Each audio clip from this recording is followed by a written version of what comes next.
ওসমান হাদিকে কে মেরেছে আপনি দেখেছেন কিনা জানি না। ওসমান হাদিকে কে মেরেছে এই প্রসঙ্গে মমতা ব্যানার্জিকে উদ্ধৃত করে একটা কথা বলা হচ্ছে, সেটা হচ্ছে যে তিনি অমিত শাহকে উদ্দেশ্য করে বলছেন, মমতা ব্যানার্জি অমিত শাহকে উদ্দেশ্য করে বলছেন ওসমান হাদিকে কারা মেরেছেন সেটা আমরা প্রকাশ্যে নিয়ে আসব, আপনারা কাকে লুকাচ্ছেন এটা প্রকাশ্যে নিয়ে আসলে কিন্তু বাংলাদেশ উত্তাল হয়ে উঠবে।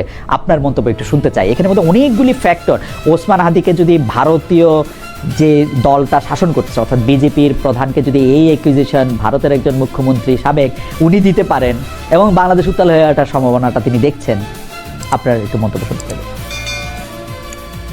এটা আনফরচুনেটলি পশ্চিমবঙ্গের রাজনীতির অংশ হয়ে গেছে। এটা একটা লিগ্যাল ইস্যু এবং অন্তর্বর্তী সরকারও এ ব্যাপারে ইনভেস্টিগেশন করছিল এবং এগোচ্ছিল জুডিশিয়াল প্রসেস, এবং আমি নিশ্চিন্ত যে বর্তমান সরকারও তাই করবে। এটা একটা ইমোটিভ ইস্যু ইয়াং জেনারেশনের মধ্যে, এবং আমরা অবশ্যই চাই যে প্রকৃত অপরাধী যে সে আইডেন্টিফাইড হোক, ধরা পড়ুক এবং তাকে শাস্তি দেওয়া হোক জুডিশিয়াল প্রসেসের মাধ্যমে। এটা মমতা ব্যানার্জিটা বলছেন, এটা আমি আমার কাছে কিন্তু একটু পশ্চিমবঙ্গের ওই অভ্যন্তরীণ রাজনীতির একটা কাজ বলে মনে হচ্ছে আমার কাছে। আপনি পশ্চিম শেখ হাসিনা বলছেন যে তিনি অচিরেই ফিরে আসবেন, সেই অচিরেই বা শিগগিরই, এই শিগগির কি মহাকালের হিসাবে শিগগির তো একরকম আর আজকে কালকে ক্যালেন্ডারের হিসাবে একরকম, এটা উনি কোনটা মিন করেছেন সেটাও আমরা জানি না। আপনার কাছে কি মনে হয় শেখ হাসিনাকে ভারতে রাখার ব্যাপারে কি ভারতের কোনো রাষ্ট্রীয় সিদ্ধান্ত আছে? ফিরিয়ে দেওয়ার ব্যাপারে কি এইটা দুই পক্ষের কোনো আলোচনা দরকার, নাকি এটা কি অবস্থায় আছে? মানে এটা কি কোনো রাষ্ট্রীয় সিদ্ধান্তে শেখ হাসিনা এখন ভারতে আছেন, মানে ভারত রাষ্ট্রের কোনো সিদ্ধান্তে?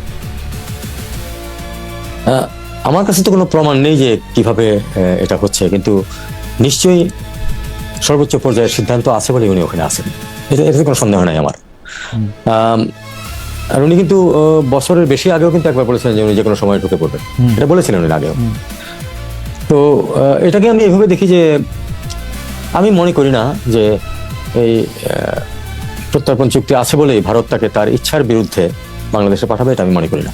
ওকে, মানে তার ইচ্ছাটাই এখানে মুখ্য, যদি এখানে মুখ্য হবে বলে আমি মনে করি। উনি যদি কখনো মনে করেন যে ওনার আসলে ওনার সুবিধা হবে, উনি নিশ্চয়ই তখন আসার চিন্তা করবেন, এটা হতে পারে।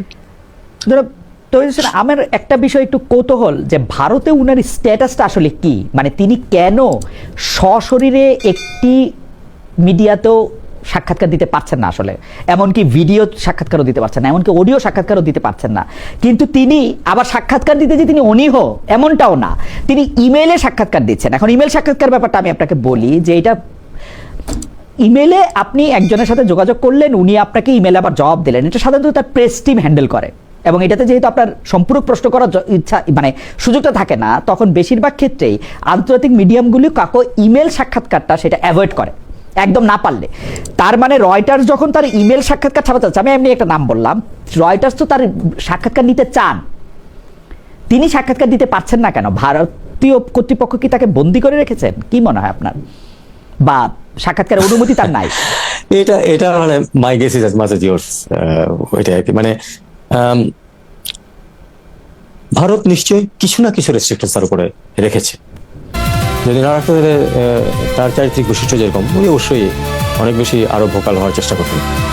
কাজেই আমার মনে হয় যে ভারত তাকে, আমি যেটা বলছিলাম যে অবশ্যই তার ইচ্ছার বিরুদ্ধে তাকে ফেরত দেবে না, মানে চুক্তি যা থাকুক না কেন, কিন্তু তাকে আবার তার ইচ্ছা মতো কিছু করতে দিচ্ছে না তো। কারণ আমি স্বাভাবিকভাবে বুঝি একটা রাষ্ট্রপ্রধান বা সরকার প্রধান যখন এক্সাইলে যান, সবার আগে তিনি যেটা করেন সেটা হচ্ছে তিনি মিডিয়া ডাকেন।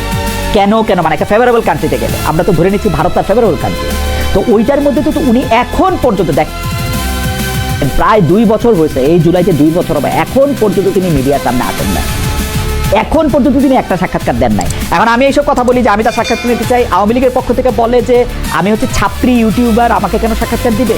আর আওয়ামী লীগের বিপক্ষে যারা আছে তারা বলে যে আমি শেখ হাসিনারে অত্যন্ত মানে শেখ হাসিনার খুব পক্ষের লোক বলে তার সাক্ষাৎকার নিতে চাচ্ছে, কিন্তু ঘটনা কোনোটাই না।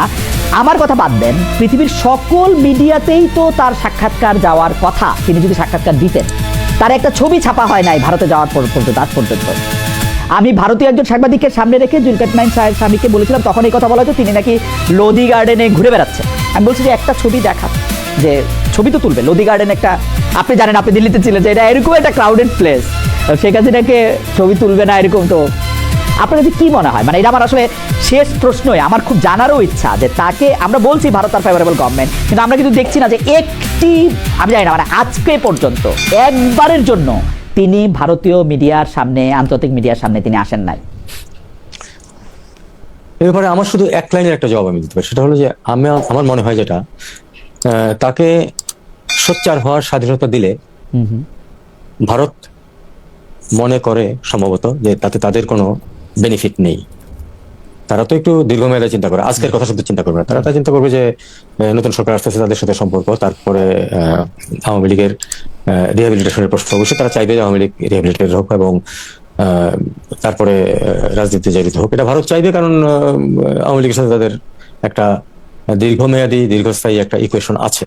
কাজেই আমার বিশ্বাস ভারত মনে করে যে তাদের স্বার্থের জন্য শেখ হাসিনা এই মুহূর্তে চুপ করে থাকাই ভালো, এই কারণে তারা তাকে চুপ করে থাকতে বলেছে।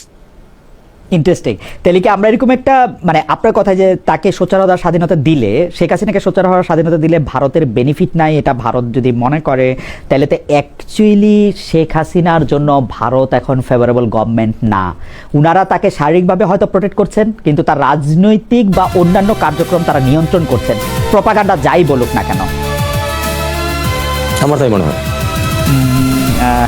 জনাব তৌহিদ হোসেন, আমি আমার প্রশ্ন, ফেভারেবল না কথাটা আমি পুরোপুরি একমত নই। দীর্ঘমেয়াদী প্ল্যান থাকতে পারে, দীর্ঘমেয়াদী কোনো প্ল্যান থাকতে পারে, দীর্ঘমেয়াদী কোনো প্ল্যান থাকতে পারে, কিন্তু গত 2 বছর আমরা দেখি নাই। 31 বাইট উনার নাম, উনি বলছেন যে খালেদ মহিউদ্দিনের জার্নালিজম হলো বাংলাদেশের বিদ্যুতের মতো আসে যায় কিন্তু কোনো কাজের না। থ্যাংক ইউ জনাব তৌহিদ হোসেন।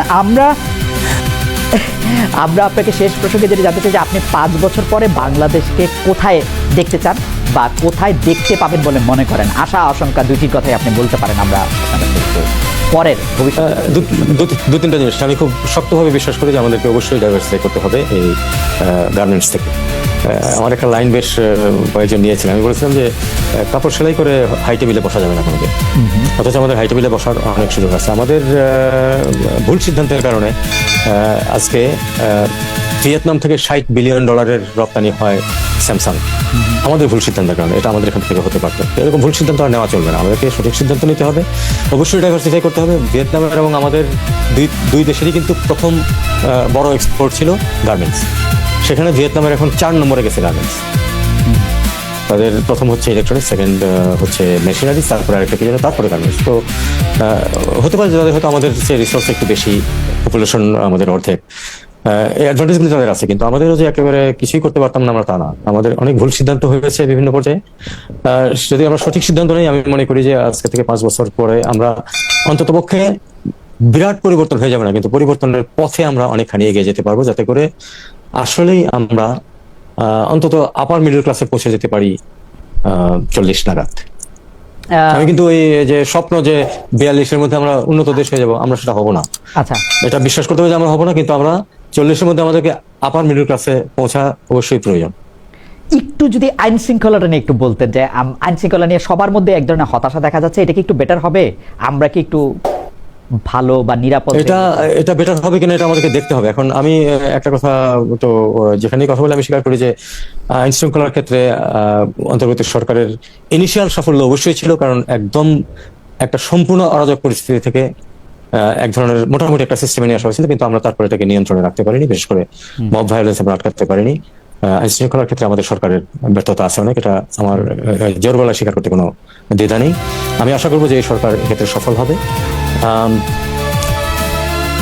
এবং 5 বছর পরে যদি বলেন তাহলে আমি দেখতে যাবো যে অন্ততপক্ষে আইন শৃঙ্খলার ক্ষেত্রে এটা অনেকখানি অগ্রগতি হচ্ছে। এখন পর্যন্ত আমরা বড় কোনো দেখতে পাইনি, কিন্তু আমি অন্ততপক্ষে 1 বছর যাওয়ার আগে সরকারের কোনো কাজের মূল্যায়ন করতে চাই না। 1 বছর সময় দেখা যাক তারা কি করেন, তাইলে বোঝা যাবে পরবর্তী 4 বছর তারা কি করতে পারবে।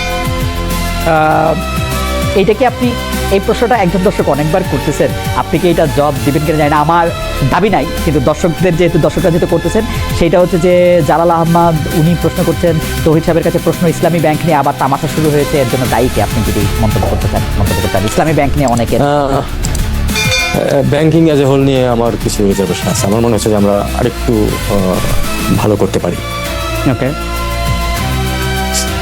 ওকে, starting with ousting of West Bengal government. আরেকটু ভালো কাজটা ঠিক হয় না আরেকটু ভালো করা মানে কি আমরা কি দুর্নীতিগ্রস্ত হয়ে যাচ্ছি নাকি মানে পারতেছি না, মানে একটা তো সামর্থ্যের অভাব, আরেকটা তো চোর, কোনটা আপনি দেখতেছেন? মানে শুনুন, দুর্নীতি একদিনে দূর হয়ে যাবে এটা প্রত্যাশা যারা করেন তারা বোকার সাথে পাশ করেন।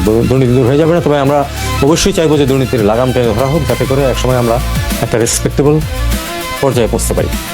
ওকে, আমরা তো অন্যতম দুর্নীতিগ্রস্ত দেশের তালিকায় যখন আমাদের নাম আসে আমরা নিশ্চয়ই খুশি হই না।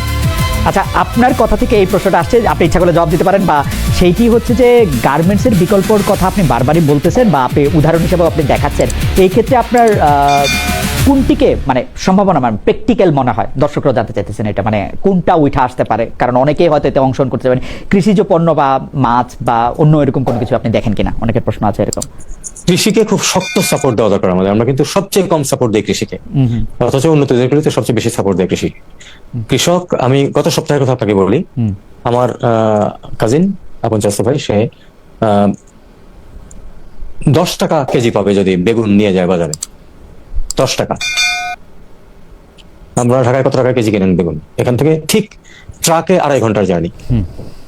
তো এই জিনিসটাকে আমাদের ঠিক করতে হবে। কৃষক যেন তার ন্যায্য মূল্য পায়, ক্ষতিগ্রস্ত হলে যেন ক্ষতিপূরণ পায়, এটা আমাদেরকে করতে হবে। এটা যদি আমরা করতে না পারি তাহলে আমাদের কৃষির আমাদের অর্থনীতির একটা বড় সেক্টর পিছিয়ে পড়ে থাকবে।